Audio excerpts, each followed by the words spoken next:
우리가 성경을 읽을 때 성경의 기본적인 이론인 교리를 정확히 아는 것은 매우 중요합니다. 예를 들어서 부활교리 또는 창조교리 또 구원에 대한 교리, 하나님을 아는 지식 등이 이에 해당합니다.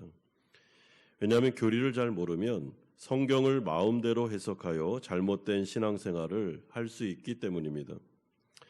또한 그 시대의 잘못된 정신을 받아들이면 심각한 성경의 왜곡을 초래할 수도 있습니다. 좋은 예가 바로 초대교회 성도들이 헬라 철학이나 이교도의 사상의 영향을 받아서 기독교 말씀의 이원론이나 영지주의 같은 잘못된 교리들을 접목시킨 결과 많은 초대교회 성도들이 영은 선한데 반해 육은 악하다라는 잘못된 이원론에 빠져 있었기 때문입니다. 여러분, 그렇기 때문에 굉장히 이 몸, 우리가 가지고 있는 이 육신을 아주 하대하면서 영적으로만 구원받으면 괜찮다라는 식으로 생각했고 가르쳤고 그렇게 적용하면서 살았습니다. 그 결과 몸은 어차피 악하고 없어질 것이기 때문에 죽으면 땅에 묻히면 다 이렇게 흙이 될 것이기 때문에 몸을 그렇게 잘 간수할 필요가 없다. 죄를 마음껏 지어도 괜찮다. 우리는 영적으로 구원받았으니 구원의 문제는 없다라고 생각했습니다. 이러한 사상이 고린도 교회 안에 만연해 있었고, 그래서 우리가 지난번에 살펴본 대로 근친상간의 문제, 그리고 오늘에는 또 창녀들과 하나가 되는 이런 일들이 교회 안에 자행됨에도 불구하고 교회 리더들은 이 문제를 거론하지도 않았으며 마치 이것이 괜찮은 것처럼 그렇게 생각을 하고 있었습니다. 이에 대해서 사도 바울은 그렇지 않다라고 말해주면서 이 음란의 문제를 이야기하는데, 여러분 오늘 성경을 잘 읽어보시면 바로 음란에 대한 이야기를 하는 게 아니라 자유에 대한 문제, 몸에 대한 신학 이런 것들을 말씀해 주므로 이 근본적인 기독교적인 교리, 기독교적인 사상을 말씀해 주고 있습니다. 그러므로 성경에는 기본적인 교리가 많이 나오는데요. 특별히 바울 서신에 보면 이 교리적인 이야기가 상당히 많이 나옵니다. 그래서 이 말씀을 적실하게 해석한다라고 말하면서 적용 부분에만 포커스를 맞추는 것은 바울 서신을 제대로 보는 게 아닙니다. 여러분, 바울 서신은 항상 교리가 먼저 나오고 그 다음에 적용 포인트가 나옵니다. 그런데 더 중요한 게 사실은 교리입니다. 교리. 여러분, 이 부분에 우리가 명확하게 서 있어야만 우리는 그 기본적인 지식을 가지고 이렇게 살아야 되는구나라는 것을 알게 되는 것이죠.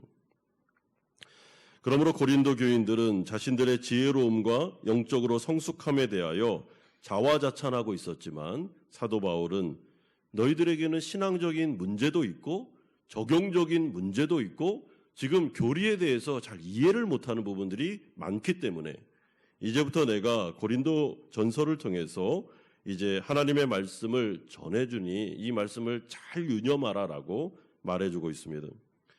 그러므로 책망의 말이 섞여 있지만 사실 사도 바울은 목회자로서 고린도 교회를 너무나도 사랑하고 이 성도들을 안전하게 바른 길로 인도하기 위해서 고린도 전서를 쓰고 있으므로 여러분 이 말씀 안에는 이미 하나님의 사랑이 녹여져 있습니다.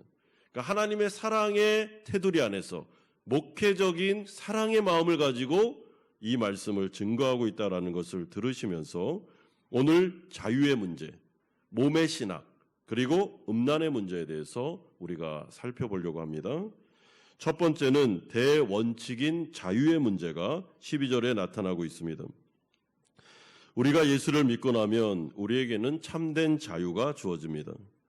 하지만 이 부분에 있어서 고린도 교회 교인들은 심각한 오해를 하고 있었고 이에 대해서 이제 사도 바울은 구원을 통한 참된 자유, 하나님께서 왜 성도들에게 자유를 주셨는지를 설명해 주고 있습니다. 12절에 보시면 모든 것이 내게 가하나 다 유익한 것이 아니요 모든 것이 내게 가하나 내가 무엇에든지 얽매이지 아니하리라. 여러분 여기서 모든 것이 가하나라는 이 말은 성도로서 참된 자유가 내게 주어져 있지만은 하지만이라는 의미를 포함합니다. 이것은 죄의 관점에서 볼 때 죄를 지을 수도 있고 짓지 않을 수도 있는 자유가 이제 우리에게 주어졌습니다. 여러분, 의의 관점으로 보면 하나님의 뜻에 이제 순종할 수도 있고 순종하지 않을 수도 있는 자유가 참된 성도들에게는 주어진다라고 말씀하고 있습니다. 이것이 바로 구원받은 성도들에게 일어난 놀라운 변화며 우리에게 주어진 엄청난 하나님의 은혜입니다. 이제 우리는 해방되었습니다. 이제 우리는 참된 자유자가 되었습니다. 자, 그렇다면 구원받기 전에는 우리는 영적으로 자유자가 아니었을까요? 예, 우리에게는 자유가 없었습니다. 여러분, 예수님을 믿지 않는 자들이 우리는 자유다, 우리는 마음껏 살고 있어 라고 말하는데 그것은 성경적으로 옳지 않습니다. 예수를 믿기 전까지 모든 사람들은 자유자가 아닙니다. 다 뭔가에 얽매여 있었습니다. 죄의 관점에서 보면 이들은 죄를 절대로 거부할 수 없는 상태, 죄에 노예된 상태, 그래서 반드시 죄를 지을 수밖에 없는 상태에 있었습니다. 자유가 없었습니다. 의의 관점을 보면 결코 하나님의 말씀에 순종할 수 없는 상태, 하나님께 영광을 돌릴 수도 없으며 자신의 뜻대로 살아갈 수밖에 없는 상태였습니다. 그러니까 죄에 노예된 상태, 사탄 마귀에 노예된 상태였습니다. 그러므로 한마디로 말하면 우리는 구원받기 전에 죄에 대해서는 살았고 의에 대해서는 죽어있는 상태였습니다. 따라서 참된 자유라는 것은 없었습니다. 오직 죄의 감옥에 갇혀 영원한 멸망을 향해 나아가는 사탄의 노예들이었습니다.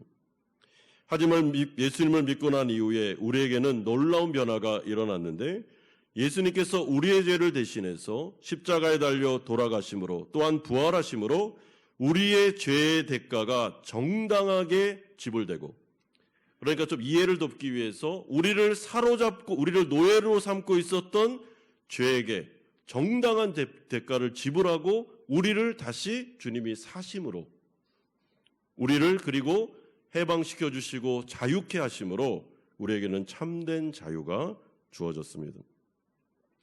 그러므로 기독교적인 관점에서 볼 때 이 세상에 존재하는 모든 인간 가운데 참된 자유자는 예수 그리스도를 기점으로 그분을 나의 구주로 영접하고 죄가 사해진 크리스찬들밖에 없습니다.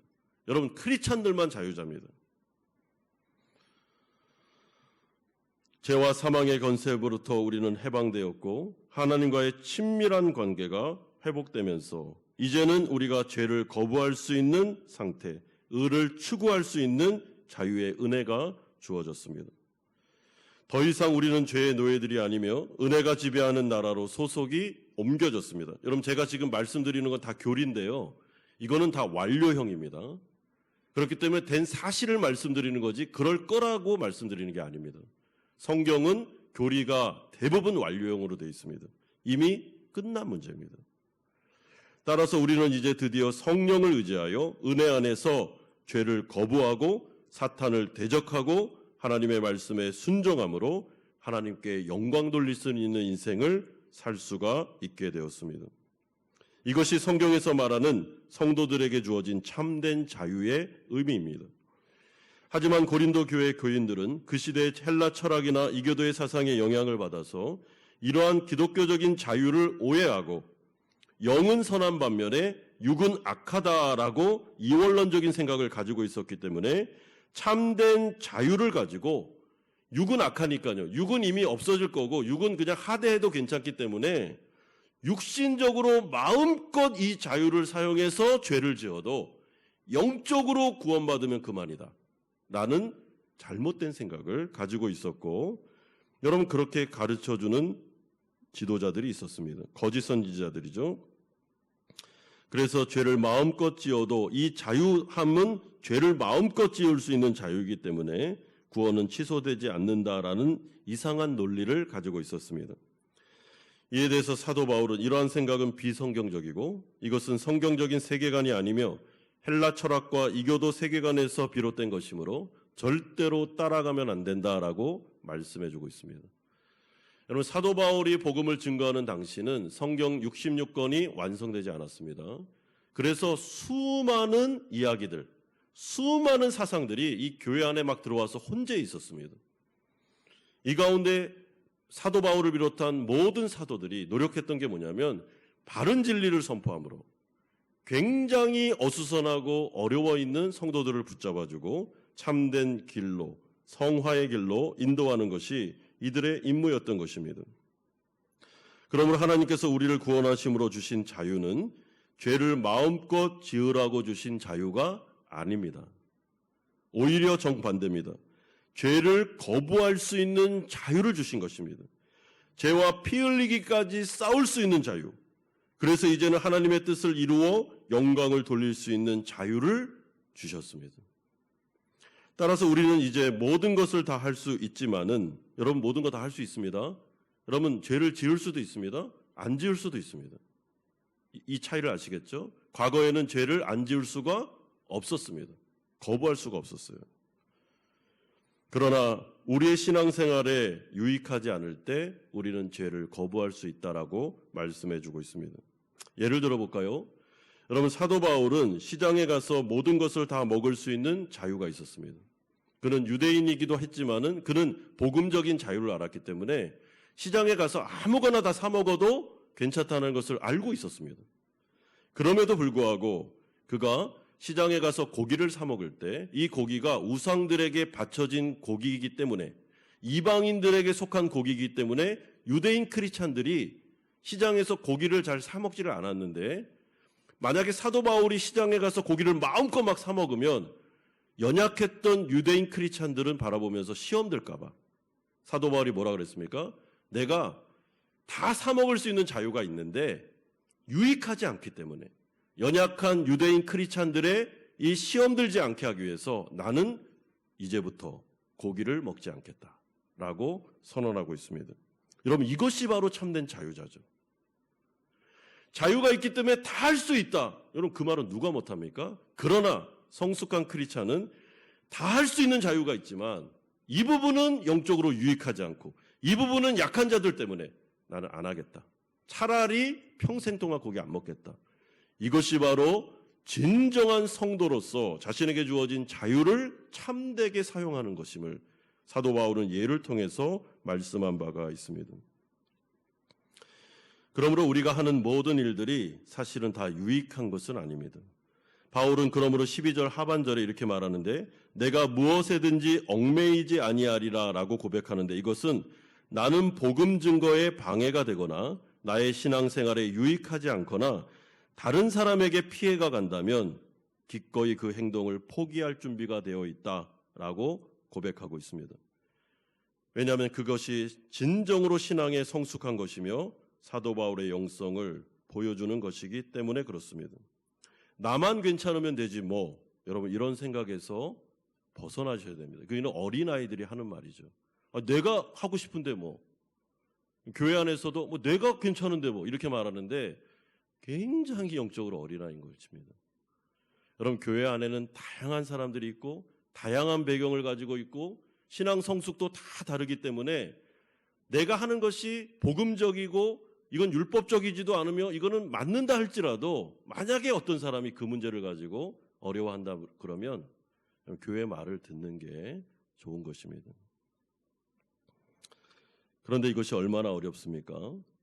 그러므로 우리의 언어와 우리의 행동을 통해서 사실은 우리의 자유를 가지고 다른 사람을 살리고 나의 영성을 유익하게 하는 쪽으로 써야지, 이 자유를 남용하거나 방종으로 나아가면 나 자신도 피해를 볼 뿐 아니라 다른 사람도 피해를 볼 수 있음을 말해주면서 엄청난 자유에 대한 선포를 어떻게 해요? 하나님의 뜻 안에서, 사랑 안에서 이 자유를 사용하라라고 말씀해주고 있습니다. 여러분 이것이 좀 답답하게 들리십니까? 그렇지 않죠. 왜냐하면 만약에 집안의 어떤 가장이, 부모가 나 자유야, 그래서 애들 다 내팽겨치고 그냥 회사도 안 가고 돈도 안 벌고 난 자유야 하면서 막 돌아다닌다면 피해는 누구에게 갑니까? 아이들에게로 다 가는 것입니다.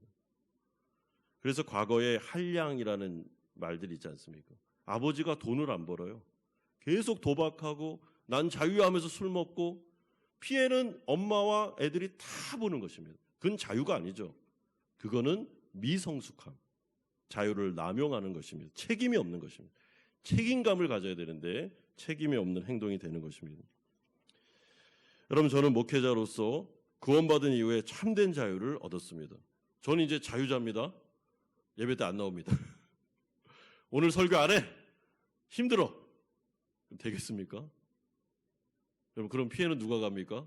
우리 성도들이 다 갖는 것이죠. 난 자유자니까 이번 주는 여행 가고 목회 안 해. 말이 되겠습니까?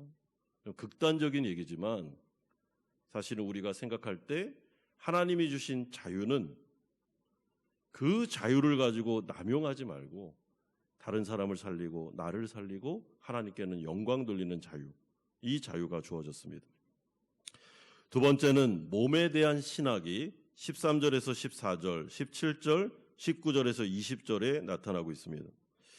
바울은 이러한 자유에 대한 신앙을 바탕으로 이제 음란한 죄에 대해서 지적을 하려고 하는데, 여러분, 그것을 바로 들어가는 게 아니라 몸에 대한 신학을 먼저 우리에게 설명합니다. 왜냐하면 고린도 교회 안에 무절제한 성관계, 심지어 근친상간이나 창녀와 성관계를 맺는 교인들이 있음에도 불구하고 고린도 교회가 어떤 이유에서인지 모르지만 이들을 경고하거나 제재하지 않고 있었기 때문인데요. 여러분, 그것은 이들의 윤리관이 잘못돼서가 아니고 문제가 신학적인 잘못된 생각이 있었기 때문입니다. 그게 몸에 대한 잘못된 신학. 제가 아까 말씀드린 대로 이원론, 영지주의와 같은 몸은 굉장히 안 좋은 거고 영은 아주 좋은 거기 때문에 영적으로만 괜찮으면 된다는 이 잘못된 근본적인 몸에 대한 잘못된 신앙으로부터 비롯됐기 때문에 이제 이 문제를 먼저 설명해 주고 그 다음에 음란의 문제를 이야기합니다. 먼저 바울은 그 시대의 사람들이 늘 자연스럽게 주장하고 있었던 속담과 같은 말들을 인용하는데요.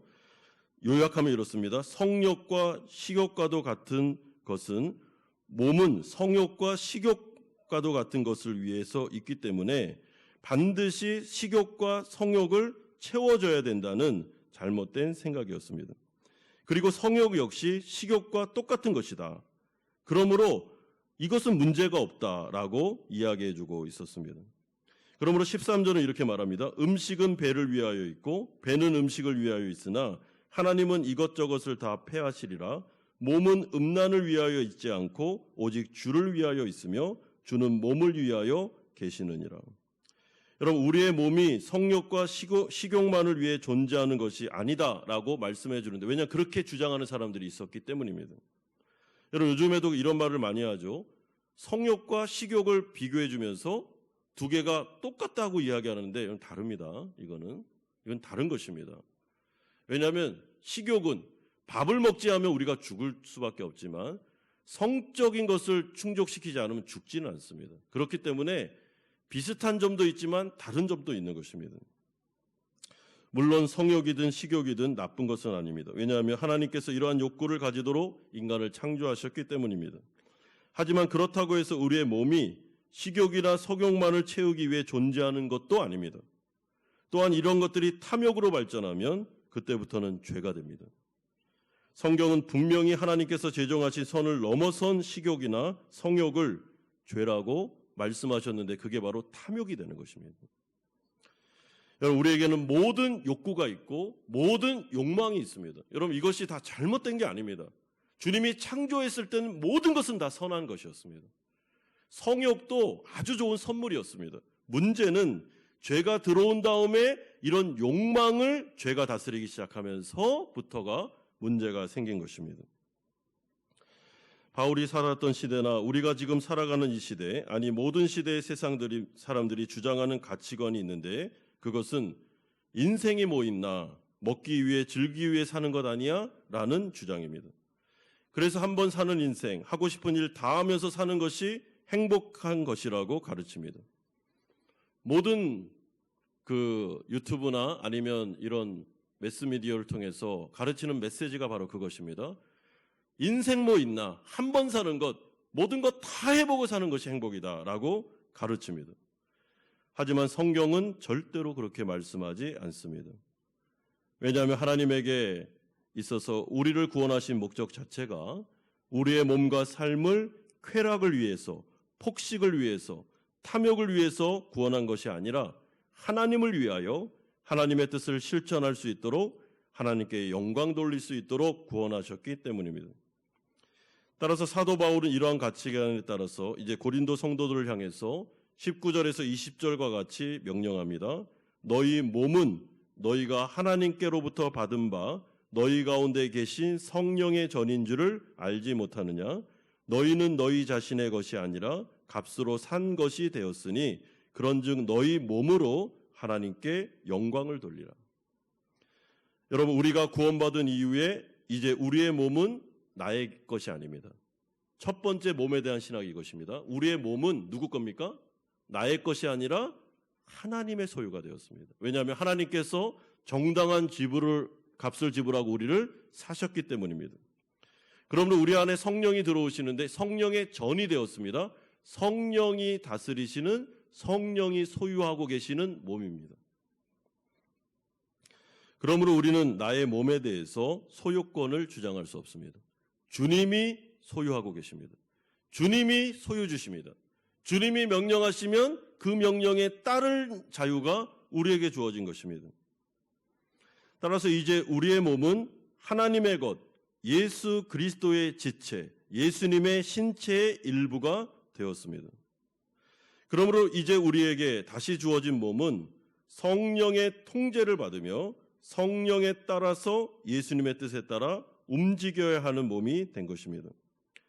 따라서 사도 바울은 14절에서 15절을 통해 부활을 언급하면서 분명하게 말씀하시기를 하나님이 주를 다시 살리셨고 또한 그의 권능으로 우리를 다시 살리시리라 너희 몸이 그리스도의 지체인 줄을 알지 못하느냐라고 반문하고 있습니다.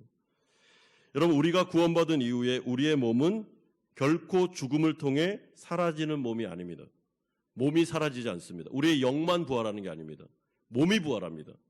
그런데 우리의 몸이 부활하는데 이 몸이 그대로 부활하는 것은 아닙니다. 부활체를 입고 부활합니다. 그러니까 이 몸이 우리가 죽어 부활할 때 연속성도 있고 불연속성도 있습니다. 이해가 되시죠? 연속성을 가지고 있기 때문에 이 몸을 귀하게 여기셔야 되는 거예요. 만약에 헬라 이원론적인 사상에 따라서 연속성이 없다면 이 몸은 죽음을 통해 끝나버린다면 막 하대하고 마음대로 굴리고 그렇게 하겠죠. 그러나 성경의 세계관이 아닙니다. 여러분, 이 몸이 부활체로 변형이 돼서 우리가 하나님 나라로 가게 됩니다. 그러므로 영만 선하고 육은 악한 것이기 때문에 육은 나중에 다 없어질 것이기 때문에 마음껏 몸으로 성적인 죄를 지어도 괜찮다라는 이원론적인 주장은 비성경적입니다. 기독교적인 세계관이 아닙니다. 우리 몸은 부활을 통해 변화를 받고 그대로 영원한 세상으로 들어가게 되고 그것이 바로 신비가 되는 것입니다.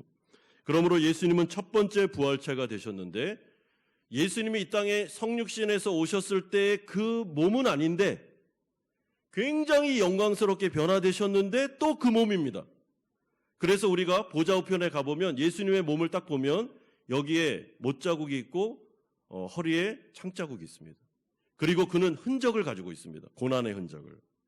왜냐하면 연속성과 불연속성을 가지고 있기 때문입니다. 따라서 구원받은 우리의 몸의 용도는 이제 참된 신랑 되신 예수 그리스도와의 결혼을 준비하는 거룩한 몸이 되어야 되는 것입니다. 영적으로만 예수님을 맞이하는 게 아닙니다.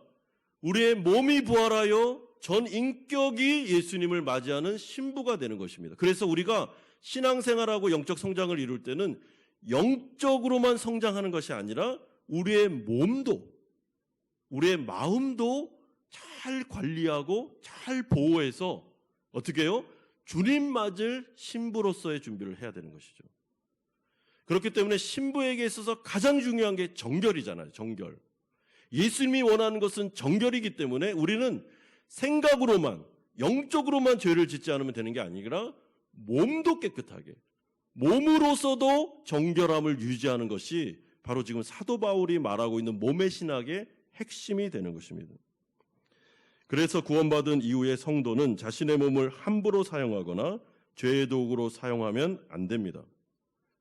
여러분, 이 몸을 소중하게 여기셔야 됩니다. 물론 이 몸이 우상화되면 안 되지만 우상화시키는 이 시대의 정신은 우리가 배제해야 되겠지만, 그럼에도 불구하고 기독교 세계관 안에 몸을 경시하는 사상은 없습니다. 몸을 아주 아름답게 아끼셔야 됩니다. 여러분, 식욕이 막 잃는다고 해서 탐욕적으로 먹으시면 안 됩니다. 몸 관리를 하셔야 됩니다. 운동을 해야 되고 성욕을 절제해야 되고 남용하면 안 됩니다. 거룩함을 훼손하기까지, 그리고 내가 이 몸을 통해서 죄 짓는 데까지, 욕망을 쓰이는 데까지 가시면 안 되는 것입니다. 그렇게 하면 자기를 학대하셔도 안 됩니다. 여러분, 이것은 나의 몸만 중요한 게 아니라 다른 사람의 몸도 중요하다는 것을 기억하실 때 완성될 수 있습니다. 왜냐하면 우리는 그리스도의 지체이기 때문에. 다른 사람의 몸을 학대하거나 다른 사람을 때리거나 다른 사람에 대해서 폭력을 가하는 것 다 좋은 일이 아닙니다. 왜냐하면 그의 전인격을 사랑할 때 우리는 그의 몸도 사랑하기 때문에 그런 것입니다. 그래서 남편과 아내가 사랑을 할 때 여러분, 영적으로 하나 되는 것 중요하고 마음으로 하나 되는 것 중요하지만 육신적으로 하나 되는 것도 중요합니다. 왜냐하면 그래야 진정한 하나, 진정한 정결, 순결을 유지할 수 있기 때문에 그렇습니다. 그래서 주님께서 결혼관계 안에 성관계를 허락하셨고 그것을 잘 누리라고 하셨던 이 말씀을 기억하면서, 내가 남편이 싫고 마음에 안 들고 짜증나고 그런다고 하더라도 여러분, 이 문제를 가볍게 여기거나 아니면 거부하거나 아니면 오랜 기간 동안 성적으로 아무런 관계를 맺지 않고 있다면 정말 여러분 조심하셔야 됩니다. 그건 주님이 원하시는 방식이 아닙니다. 영적으로 하나 되고 마음으로 하나 되고 육적으로도 하나 돼야 사랑이 완성될 수 있는 것입니다. 여러분, 우리가 건강을 잘 유지해야 되는 이유도 건강해야 우리가 하나님의 영광을 위해서 사는 것처럼 건강 관리를 잘 하셔야 됩니다. 물론 아무리 잘해도 병이 걸리거나 어려움을 겪을 수 있습니다. 여러분, 그거는 죄가 아니죠.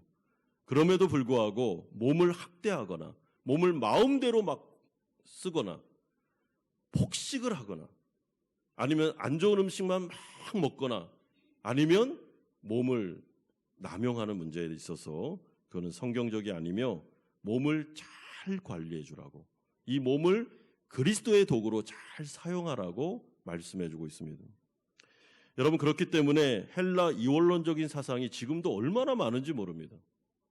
우리의 삶이 별로 중요하지 않은 것처럼 막 영적으로 기도의 세계에 빠지면 우리의 일상은 무너지는 것도 괜찮다는 식으로 생각할 수 있는데 전혀 그건 비성경적입니다. 비기독교적입니다.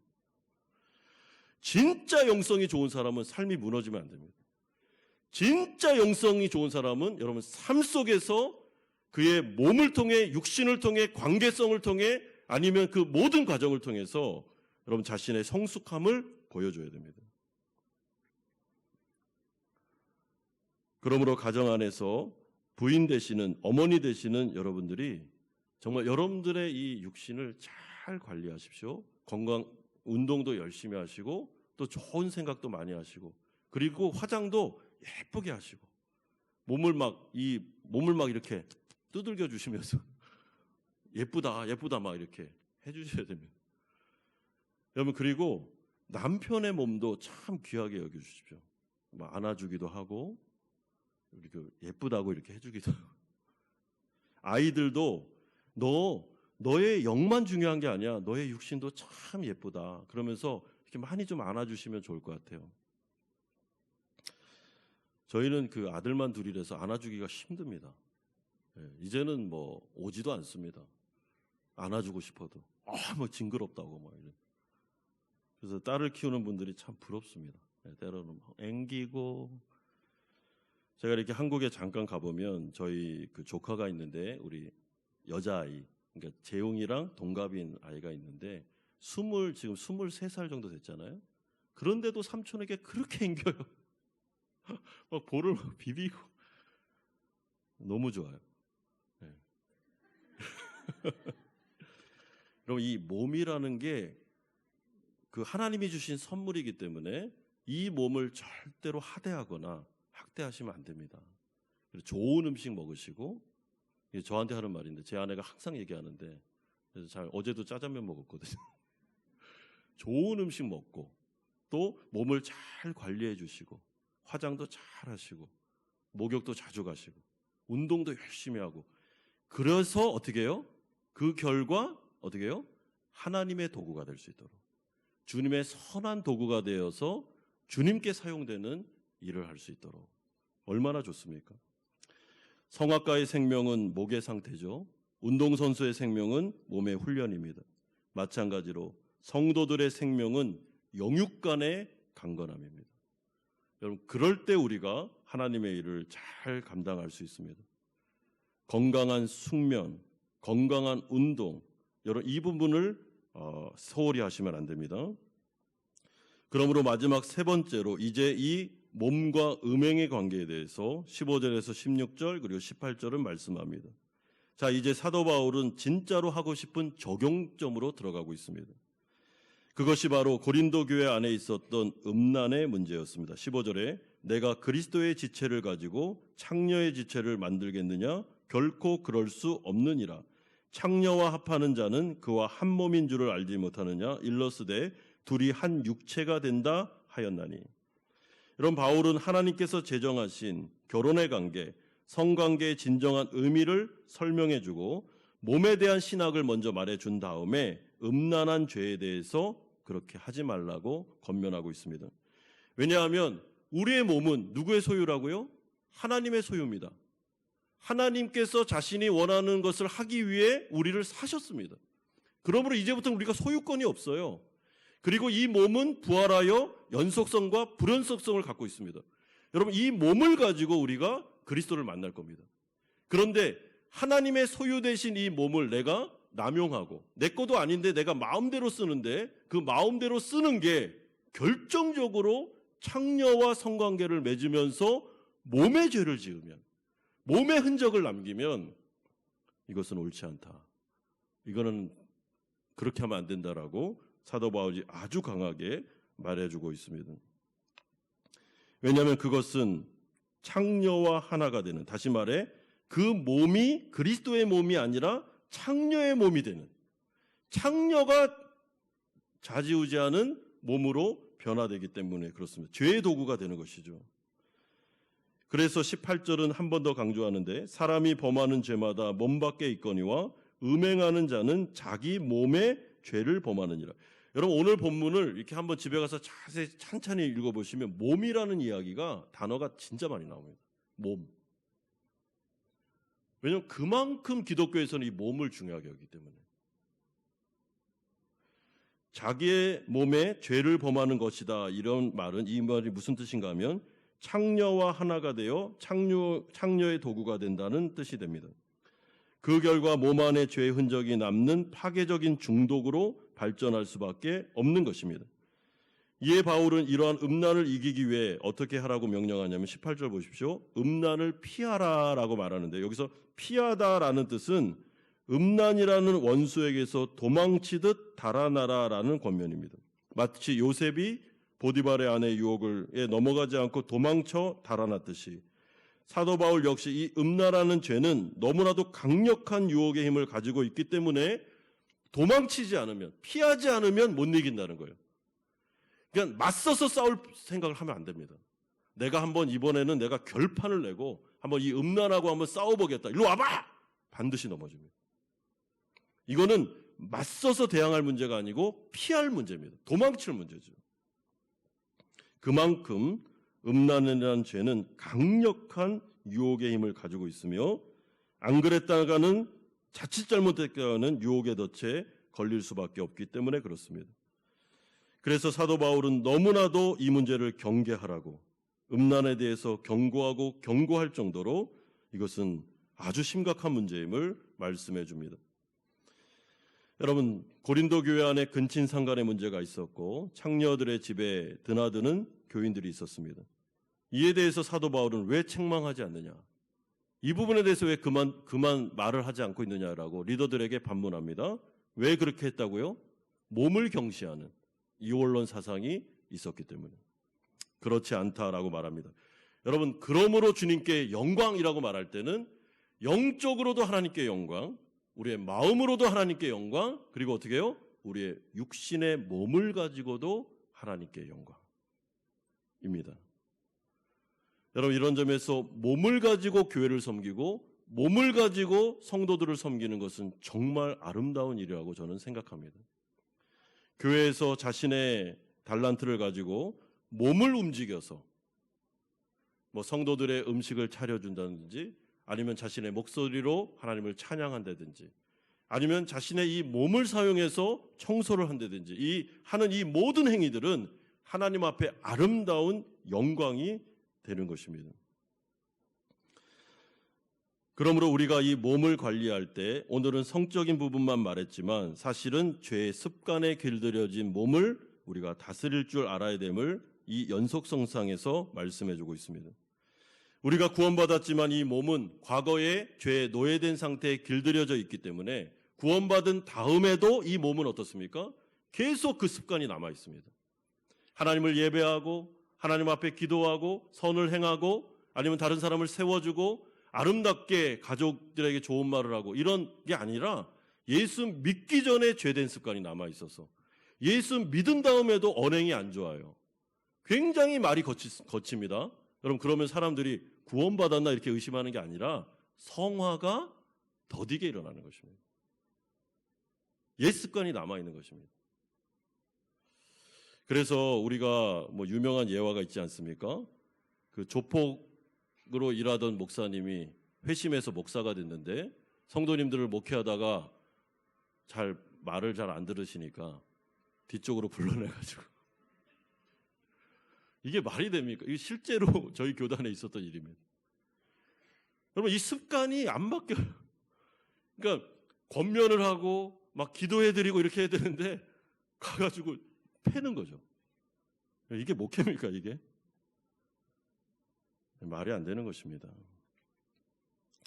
그 안에 있는 습관들, 예수 믿기 전에 그렇게 술을 마셨는데 이거를 끊지를 못하는 거예요. 담배 습관들을 끊지를 못하는 거예요. 중독의 문제가 안 끊어지는 것입니다. 그러므로 우리의 몸을 성령의 도구로 삼아라라고 말할 때는 한 번의 문제가 끝나지 않고 이 문제를 가지고 죄의 습관을 계속해서 반복적으로 몸을 어떻게 해요? 성령에 길들이게끔 완전히 습관화가 되도록 우리가 성화 과정에 훈련이 필요한 것이죠. 여러분, 저는 모태신앙인데요. 저는 태어날 때부터 예배는 빠지는 게 아니었습니다. 그냥 그렇게 배웠습니다. 그게 교회가 그냥 집이었기 때문에 여러분, 저한테 예배를 드려라라는 말은 이상한 말입니다. 왜냐하면 당연히 드려야 되는 거예요, 이거는. 왜냐하면 그게 습관화돼서 그래요. 유대인들에게요, 하루에 3번 기도하세요 말할 필요가 없습니다. 이 사람들은 하루에 3번 반드시 기도합니다. 습관이 돼서 그래요. 이 습관이라는 게 무섭습니다. 그런데 그 습관을 어떻게 들이라고요? 죄의 습관이 들도록 하지 말고, 이 죄의 습관이 들은 식으로 몸을 사용하지 말고 이제는 성경에 기록된 성령이 원하는 습관으로 몸을 바꾸라는 거죠. 말을 바꾸십시오. 언행을 바꾸셔야 됩니다. 여러분, 제가 하나 예를 들을게요. 저희 둘째 아이가 좀 어렸을 때 이렇게 말이 조금 거친 건 아닌데 조금 버릇없는 것처럼 들리는 말을 했습니다. 얘가 굉장히 정직한 아이라서 그런 아이인데 좀 약간 우리가 들으면 좀 심기가 불편한, 아빠 엄마한테 약간 버릇없이 보이는 듯한 말을 좀 많이 했습니다. 제 아내가 아이디어를 내서 우리 재겸이는 존댓말을 시켜야 되겠다. 재용이는 못했으니까 포기하고 재용이는 존댓말을 시켜야 되겠다 해서 존댓말을 가르쳤습니다. 그게 몇 살 때인지 모르겠어요. 4살인지 5살인지 몇 살인지 모르겠는데 진짜 이상한 일이 벌어졌는데요. 얘가 존댓말을 하기 시작하면서 엄마랑 아빠에 대한 태도가 달라졌습니다. 근데 더 감사한 거는 한국 학교로 딱 옮겼는데 한국 학교에 그 반에서 담임 선생님이 애들끼리도 존댓말을 시켰습니다. 그래서 한 번은 재겸이가 친구한테 이렇게 전화를 하는데 누구누구님 안녕하셨습니까? 이런 식으로 하는데 깜짝 놀랐어요. 선생님하고 전화를 받았는데 친구들끼리 당신은 그러셨습니까? 이 말이라는 게 태도를 바꾸는구나라는 것을 제가 좀 경험한 것 같아요. 여러분, 우리의 삶의 습관이 우리가 자라왔던 환경이 늘 욕하고 사람 헐뜯고 이런 가정에서 자라면요, 말이 곱게 안 나옵니다. 그게 곱게 하는 게 뭔지를 모릅니다. 늘 그런 대우를 받았고 늘 그렇게 우리가 언어 생활을 했기 때문에 여러분 그거 바꾸셔야 됩니다. 덕이 되지 않습니다. 유익하지 않습니다. 교회 안에까지 와서 그 습관을 그대로요? 아닙니다. 다른 사람 상처 줍니다. 바꾸셔야 됩니다. 의도적으로 바꾸십시오. 특별히 교회 지도자들, 교회 리더들은 여러분 연약한 성도들이 보고 있습니다. 바꾸셔야 됩니다. 그것은 다른 사람을 시험 들게 하고 유익하지 않고 덕을 세우지 않는 것이 될 수 있습니다. 그래서 사도 바울이 말하는 것은 이 몸을 잘 가꾸고 정말 죄된 습관에서 이제는 성령의 습관으로 바꿔가면서 우리의 영과 우리의 마음과 우리의 육신이, 우리의 표정과 우리의 눈짓과 우리의 말이, 언행이 모두 다 성령의 통제를 받으면서 성령이 하라는 것은 하고 하지 말라는 것을 하지 말고 죄가 하라는 것을 이제 거부하면서 한번 살아봐라. 그래야 하나님께 영광을 돌리는 인격체가 될 수 있음을 말씀해 주고 있습니다. 그런데 하나를 더 덧붙여야 되는데 만약에 그러다가 우리가 연약하여 실수로 죄를 범했다면 어떻게 해야 됩니까? 겸손하게 인정하고 회개하면 요한 1서의 말씀처럼 그 겸손한 회개를 통해서 하나님께서 죄사함을 주시고 다시 기회를 주시고 다시 정결함으로 나아갈 수 있는 하나님의 은혜가 우리에게 주어집니다. 사랑하는 성도 여러분, 여러분의 영혼과 여러분들의 마음과 여러분의 육신 몸을 가지고 하나님께 영광을 돌리시는, 그래서 예수님께서 오실 때 우리가 영으로만 주님을 맞이하는 게 아니라 우리의 변화된 몸을 가지고 그리스도를 맞이할 때 부끄럽지 않게 주님을 맞이할 수 있는 성도님들 되시기를 주 예수 그리스도의 이름으로 축원드립니다.